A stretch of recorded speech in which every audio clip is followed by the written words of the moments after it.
Në mesin e shumë rrëfimeve të zakonshme, ndonjëherë takojmë histori që na ndalojnë, na bëjnë të mendojmë dhe na prekin thellë në zemër. Vera Halilaj është një prej këtyre historive të gjalla, një infermiere që nuk ndalet vetëm tek shërimi i trupit, por edhe zgjedh të shëroj edhe shpirtat përmes fjalës së shkruar. Duke jetuar dhe vepruar në Gjermani, Vera me shumë përkushtim ndan në rrjetet sociale këshilla për një jetë të shëndetshme, e duke ndriçuar rrugën e shumë njerëzve që kërkojnë udhëzim, mbështetje dhe frymëzim. Në një kohë ku presionet dhe modelet e krahasimit janë të pranishëm kudo, libri i dytë, Superfuqia ime, na kujton rëndësinë e shikimit të secilit fëmijë si një botë unike me dhurata të veçanta. Sot bashkë me mua në studion në lidhje të drejtë për ditë kam edhe Vera Halilaj. Faleminderit shumë që gjete kohë që jetë prezente bashkë me ne në ritmin e ditës. Përshëndetje, faleminderit për ftesën. Vera, je një nën, një infermiere, influencere e promovimit të jetës së shëndetshme dhe autore. Këto janë pak nga profesionet e shumta që ke. Më trego fillimisht si ja fillon ditën me angazhime të plota të cilat të presin gjatë gjithë ditës. Do dëshiroja shumë që të jepja një përgjigje të një nëne perfekte, e cila ka gjithçka në kontroll dhe që e menaxhon kohën e saj në mënyrë perfekte, por realiteti është pak ndryshe. Dita ime fillon si dita e çdo nëne e cila është jo vetëm nën, por edhe duhet të punojë. Dhe detyra ime më kryesore dhe më e rëndësishme është mëmësia. Dhe kështu fillon dhe dita ime me këtë detyrë, duhet të jem aty për vajzën time, duhet kujdesem për të, duhet ta bëj gati për në kopësht, duhet të përballem me ato tantrumet e para të ditës që në mëngjes. Dhe njëkohësisht duhet bëjmë gati edhe për veten time sepse më duhet të shkoj në punë. Dhe pasi dalim nga dera e shtëpisë të dyja me atë lehtësimin që ja hodhëm sfidës së parë të ditës, për mrekulli tani pika mund të vazhdojë qetë. Pasi dorëzoj vajzën pastaj në kopësht, vazhdon dita me profesionin tim si infermiere, dhe më pas pjesën tjetër të ditës arrita menaxhoj pak më mirë, jo me kaq shumë kaos si në mëngjes, sepse kam edhe mbështetjen dhe përkrajen e pakufishme të bashkëshortit tim dhe kur jemi të dy arrim ta menaxhojmë çdo gjë më mirë. Pa mbështetjen e atij dhe pa përkrajen e atij do isha nuk do isha këtu ku jam dhe nuk do kisha mundësinë të ndiqja as profesionin, por as edhe pasionet e mia që unë pak nga pak po i kthej edhe pasionet në profesionin tim. Më vjen shumë mirë të dëgjoj në fakt një histori e cila nuk dorëzohet nga pasionet e saj, do të gjen kohë për çdo dëshirë dhe të gjitha dëshirat e nënave në fakt duhet të plotësuar edhe pse jetojnë në një kaos të vogël, të cilat përcjellet që nga orët e para të mëngjesit. Mirë, po me rritjen domethënë të fëmijëve, besoj që këto problematika bëhen më të rralla dhe pastaj na mungojnë pak ato momentet kur kanë qenë më të vegjël fëmijët. Do të flasim për gjëra shumë të bukura, po do të filloj që nga lajmi më i fundit. Në fakt është libri i dytë i botuar nga ju, Superfuqia ime. Mua më ka pëlqyer jashtëzakonisht shumë tema për të cilën flitet në këtë libër, mirë po do doja që në fakt më shumë të na tregosh se çfarë të shtyhet të shkruash për këtë temë. Piknise e gjithë udhëtimi, ose më saktë e gjitha këtyre gjërave që unë po bëj kohët e fundit ka qenë mëmësia. Pra ka qenë ai momenti kur unë jam bërë nën. U përballa me ndjenja, ose më saktë u përballa me dy ndjenja që s'isha përballur asnjëherë deri më sot. Ishte ajo ndjenja e dashurisë të pakufishme për fëmijën tënd. Dhe u përballa gjithashtu me traumat e mia të fëmijërisë ose të së shkuarës, edhe këtë gjë se kisha përjetuar asnjëherë. Dhe këto dy ndjenja më bëjnë që unë të dëshiroja akoma më shumë në ndryshim, të dëshiroja të bëja diçka, të dëshiroja të kryja atë zinxhirin e traumave të cilat trashëgohen nga gjenerata në gjeneratë, ndonjëherë edhe në mënyrë të pavetëdijshme.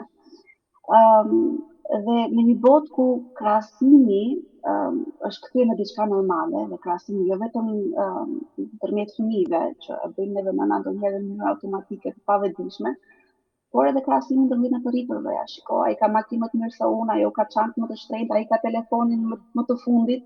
Në një botë të tillë mendova që të sjell një mesazh që t'i fuqizoj fëmijët dhe t'i bëj ata ta duan veten e tyre ashtu siç janë dhe ta pranojnë veten e tyre ashtu siç janë, sepse janë perfekt në mënyrën e tyre.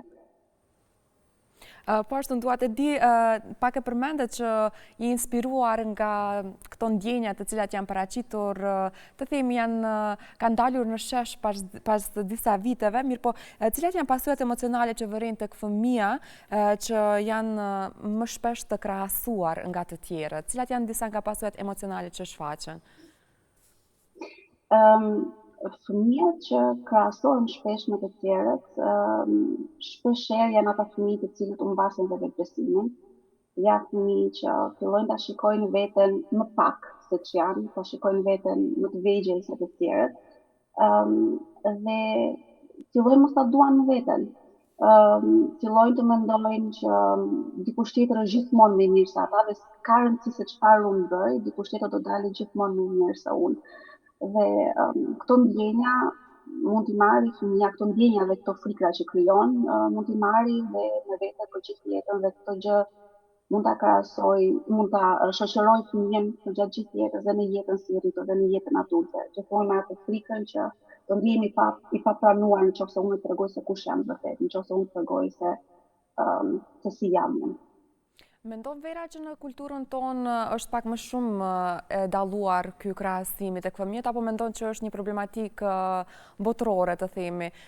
Ndoshta mund të themi për traditat tona dallon pak, ka një krahasim, qoftë ndonjëherë edhe në bazë gjinore, kemi dalluar në shumë raste të tilla, mirë po si mendon, qëndron që të jetë problematike jona, tradite jona, apo si e koncepton ti në fakt të gjithë këtë krahasimin? Unë kam fatin dhe luksin, po e them kështu, që të kem punuar me dy kultura, me kulturën shqiptare dhe atë gjermane, pra kam punuar dhe kam qenë në kontakt me shumë nëna shqiptare dhe me shumë nëna gjermane. Më lejo të them që ky krahasim është kudo. E shikon dhe tek nënat gjermane që e krahasojnë fëmijën e tyre, por e shikoj që këtu tek nënat gjermane bëhet ky krahasimit në mënyrë konstruktive, pra duke i marrë atij krahasimit atë më të mirë dhe më pozitive, që çfarë mundemi ne të përmirësojmë tek prindërimi jonë, se çfarë mundemi ne ta bëjmë më mirë që fëmia të rritet më mirë, më me vetbesim. Ndërsa në krahasimin që bëhet në kulturën tonë, në Shqipërinë tonë të madhe, është përdoret krahasimi ose ushqehet krahasimi si motivim.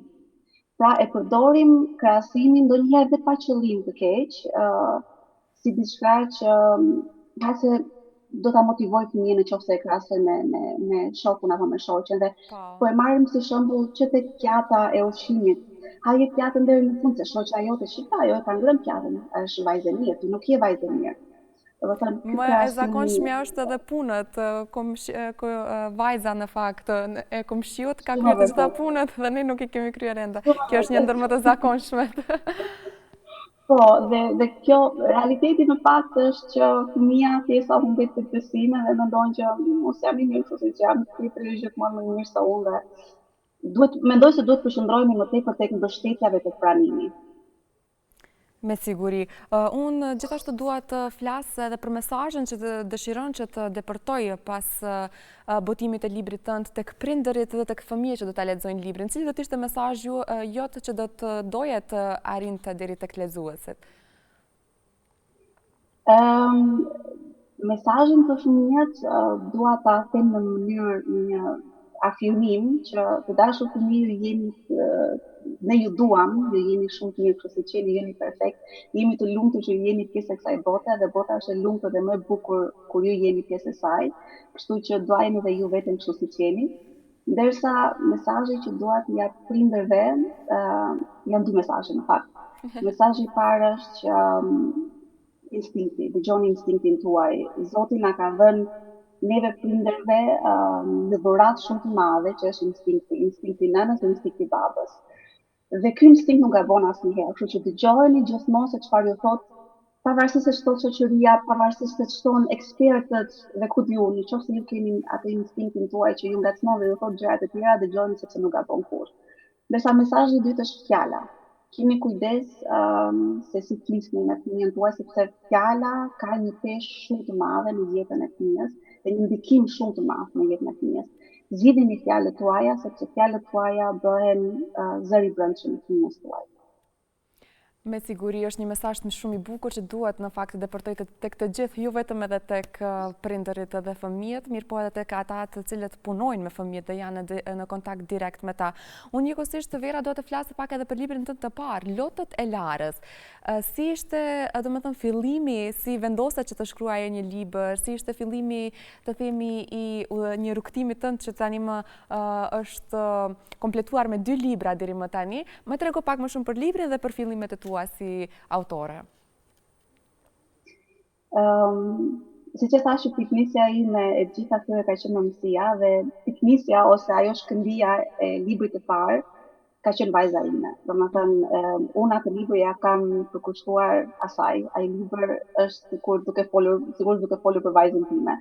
Në libër trajtohet tema e fëmijëve të vegjël me ndjenja shumë të mëdha që e shprehin ndjenjat e tyre me lot, pjesë më të madhe të ndjenjave shprehin me lot, qoftë kjo trështimi, nervozimi apo edhe lodhja mbi stimulimi, apo dhe kur kanë uri, e shprehin çdo gjë me lot dhe me të qara dhe këta fëmijë dhe prindërit e këtyre fëmijëve në shoqërinë tonë për fat keq ndonjëherë edhe paragjykohet.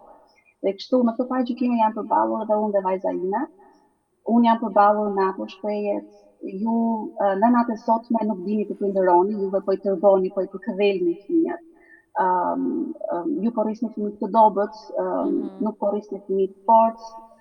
Por edhe vajza ime, jo vetëm unë, dhe ajo po përballet me shprehje të tipit këto janë lot krokodili, mos qaj kot, çau mbriu, mos qaj sepse nuk u vrave fare, ose vajzat e mia nuk qajnë, ose djemt dëgjojnë shpeshherë trimat nuk qajnë. Po. Dhe mendova që nuk besoj të jem e vetme në këtë situatë, besoj se duhet të ketë dhe nëna të tjera kështu si unë. Dhe fakti që unë në rrjetet sociale kam qenë në kontakt shumë të ngushtë me nënat, më ka bërë të kuptoj që s'jam e vetme dhe më bëri që më shtyu që të shkruaja librin e parë. Dhe në atë libër domethënë jepet mesazhi që e qara nuk është që e keqe, e qash do të thotë që ti ke emocione dhe i nxjerr emocionet e tua ashtu siç i ke, dhe që një fëmijë qan do të thotë që ai po komunikon me ty, sepse e qara përdoren nga fëmia si mënyrë komunikimi. Një fëmijë qan kur ka një nevojë të paplotësuar, kur ka nevojë për ndihmë, e qara është thirrje për ndihmë, thirrje për shoqëri. Dhe fëmijët nuk qajnë kur kot, fëmijët nuk qajnë kur për të provokuar ty apo për të provokuar mua, fëmijët e bëjnë këtë vetëm sepse ata nuk dinë të menaxhojnë atë dallgën e madhe të ndjenjave që po u bie sipër dhe po i mbyt, dhe thjesht janë duke thirrur për ndihmë që më ndihmo, më shoqëro, më drejto se si ti menaxhoj këto ndjenja që më kanë kapluar.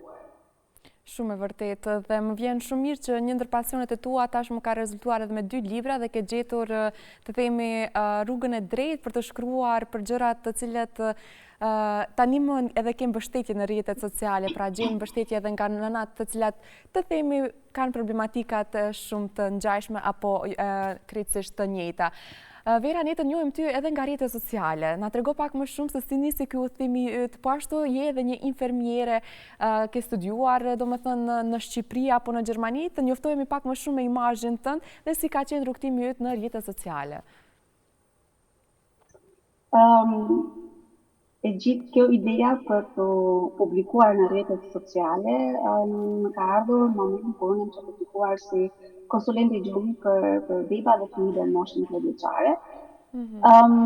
Dhe si fillim unë vendosa të punoja domethënë në tregun gjerman, punoja me nëna gjermane dhe në një bisedë sipër me një kolegen time që edhe ajo është infermiere shqiptare këtu në Gjermani, më thotë që Alina, këto mesazhe që ti jep, këto informacione që ti shpërndan për nënat gjermane duhet me patjetër të ti shpërndash në Shqipëri, domethënë të nënat shqiptare kanë nevojë për informacione të tilla. Dhe u mendova shumë gjatë, sepse kisha këtë frikën e përballjes me mospranimin, me urrejtjen, sepse siç e dimë që paragjykimet e shumta që ndodhin. Po, sepse në rrjetet sociale ne dimë që nuk janë vendi më pozitiv që ekziston. Shumë e vërtetë. Dhe e mendova shumë gjatë, më zgjati disa muaj, derisa vendosa, pastaj mora guximin dhe thash do ta provoj. Dhe kështu i hyra rrjeteve sociale duke publikuar si fillim thjesht nga jeta ime si nën, duke publikuar nga prindërimi im, duke përmendur her pas here që jam dhe një fermiere dhe u rrit interesi i shikuesve, sidomos i atyre brezave të rinj që janë duke kërkuar akoma për profesionin e tyre, donin të dinin se si është ky profesion më nga afër, por edhe njerëz të tjerë, infermier, kolegë që punojnë në Shqipëri apo kudo në mbar botën, donin të dinin se si infermieria. Dhe më shkruanin shpesh që Vera të lutem na merr me vete në përditshmërinë tënde, si është puna aty. Dhe kjo më shtyu që të tregoja më tepër, të merrja pastaj të tregoja fragmente nga përditshmëria ime si infermiere.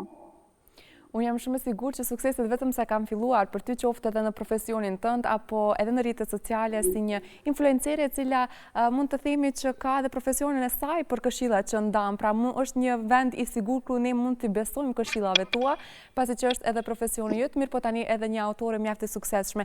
Në pamundësi sepse ne jemi edhe në minutat e fundit të emisionit tonë, unë jam shumë e sigurt që do të kemi të ftuar sërish në studio dhe pse jo do të na ishte bërë në fakt do të ishte kënaqësia jonë që të kemi edhe në studio do njëherë drejt për drejt nëse viziton Shkupin ton të bukur. Mirë po, për fund, unë doja të ndajmë këtë bisedë edhe me një mesazh të cilin doja përqoj vetës, po t'ishe pak më e vogël, Vera. Të takoje Verën e vogël, çfarë mesazhi do të ndaje me të? Pasi që tani je në shumë sfera të cilat jam e sigurt që nga e vogël disa i ke imagjinuar, mirë po ndoshta edhe disa e ke gjetur vetën gjatë rrugës. Shumë e vërtet. Ndonjëherë planet e Zotit janë ndryshe nga planet tona. Dhe por është e vërtet, unë ja kam thënë tashmë asaj Verës së vogël ato mesazhin që nuk e di më dëgjoni, se më duket se më shkoput kufja.